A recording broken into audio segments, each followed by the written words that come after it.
Le Grand Matin Sud Radio, 7h-10h, Patrick Roger. Il est 7h11. C'est à la une avec la crise agricole et beaucoup de blocages encore dans les Hautes-Pyrénées, le Gers, la Haute-Garonne, les Pyrénées-Atlantiques. C'est surtout dans le sud-ouest avec cette crise donc liée à la dermatose, bien sûr. Nous sommes avec Jérôme Bail, éleveur en Haute-Garonne et des ultras de la 64 qui bloquent l'autoroute. Bonjour Jérôme Bail. Bonjour. Merci d'être avec nous ce matin. Vous continuez donc, vous, la mobilisation, hein ?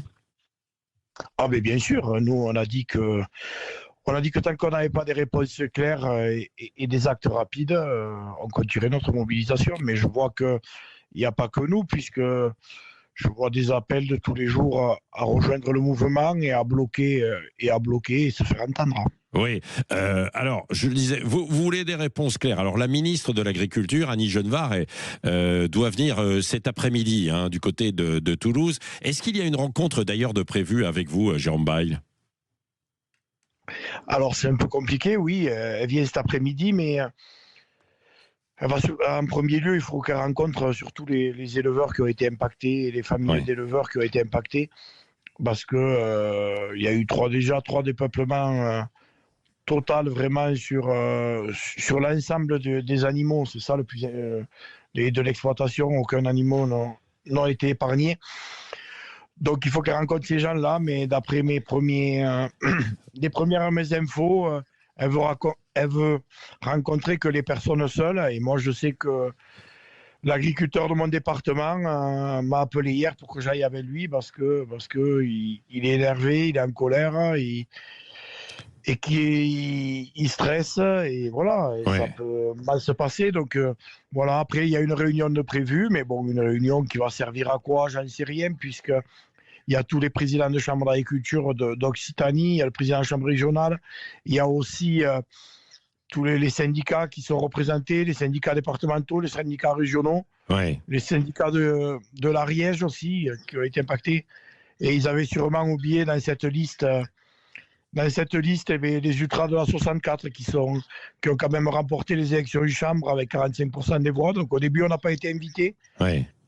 Et quand on sait que nous, on n'est pas invités, alors qu'on représente presque un agriculteur sur deux dans le département au vu de la démocratie, et qu'on invite à côté des partenaires sociaux et tout ça, ça me fait un peu doucement rire. Donc peut-être qu'il y aura un boycott de cette réunion. Bon, Jérôme Bail, qu'est-ce que vous souhaitez dans un premier temps ? Parce que pour l'instant, la stratégie, c'est l'abattage des troupeaux contaminés et une vaccination ciblée. Est-ce que c'est vraiment le plus efficace ? C'est ce qui s'est passé, par exemple, du côté de la Savoie, parce qu'il y a eu plus de 110 foyers, 110 fermes qui ont été touchées depuis quelques mois. En Savoie, ça a plus ou moins bien marché quand même, cette stratégie. Est-ce que c'est ce qu'il faut suivre ou pas ? Déjà, qu'est-ce qu'on veut ? C'est des réponses. Oui. Mercredi dernier, on a fait une réunion avec Philippe Lacube, on a organisé un comité de crise agricole dans le département de l'Ariège. C'est qu'on a réuni tous les syndicats, les présidents de la Chambre d'agriculture, le GDS, le groupe de défense sanitaire, pour essayer de faire une proposition à la ministre. Bloquer pour bloquer, ça ne sert à rien, il faut faire des propositions. Et la seule réponse qu'on a eue à notre proposition, ça a été de nous envoyer 500 ou 600 CRS dans la gueule. Donc ça, on n'a pas accepté. On a refait les propositions, j'ai rediscuté avec elle, je discute avec elle, parce qu'il faut qu'on avance.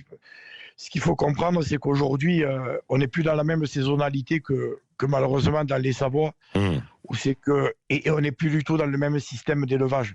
Ici, on est dans un système d'élevage à 95% en laitant, donc des vaches à viande. On ne les trie pas tous les jours, on n'est pas en contact avec eux en permanence. Les vaches ont des poils, et aujourd'hui, c'est difficile de voir tous les nodules, mais c'est aussi difficile pour les éleveurs, parce que tous leurs animaux sont quasiment dans les bâtiments.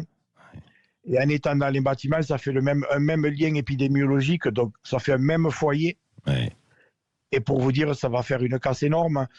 Pour prendre l'exemple du foyer de l'Ariège, alors je ne veux pas dénigrer les autres départements et dire que c'est pas grave pour eux, au contraire, c'est très grave tout ce qui arrive. Mais on le voit sur 20 foyers qu'il y a eu dans les Pyrénées-Orientales, par exemple. il y a eu 497 animaux de prélevés. Ouais. C'est déjà trop. Ouais. Mais ce que je veux dire, c'est que dans l'Ariège, dans un seul foyer, comme tous les animaux étaient dans les bâtiments, puisque c'est l'hiver, un seul foyer, ça a été 210 animaux qui ont été dépeuplés. Voilà, donc, et nous, on avait une suspicion dans notre département, qui s'est avérée négative, excusez-moi. Et heureusement, parce qu'il y avait 617 animaux.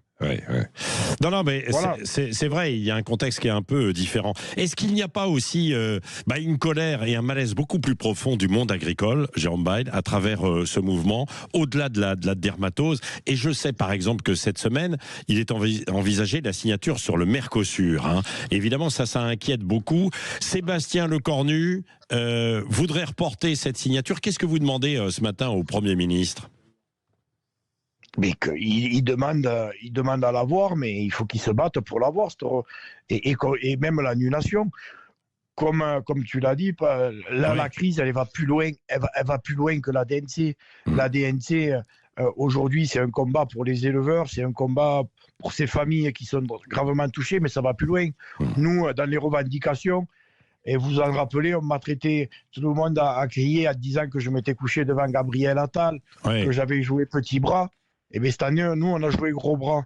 On a mis d'autres revendications bien plus larges que la DNC, parce que la DNC, aujourd'hui, pour y revenir, on parle du dépeuplement, qu'on est contre l'abattage, mais ce qu'on a oublié, c'est tout l'accompagnement financier des agriculteurs à côté des foyers qui vont avoir leurs animaux bloqués pendant 90 jours au minimum et qui ne vont pas pouvoir payer leurs factures et leurs fournisseurs.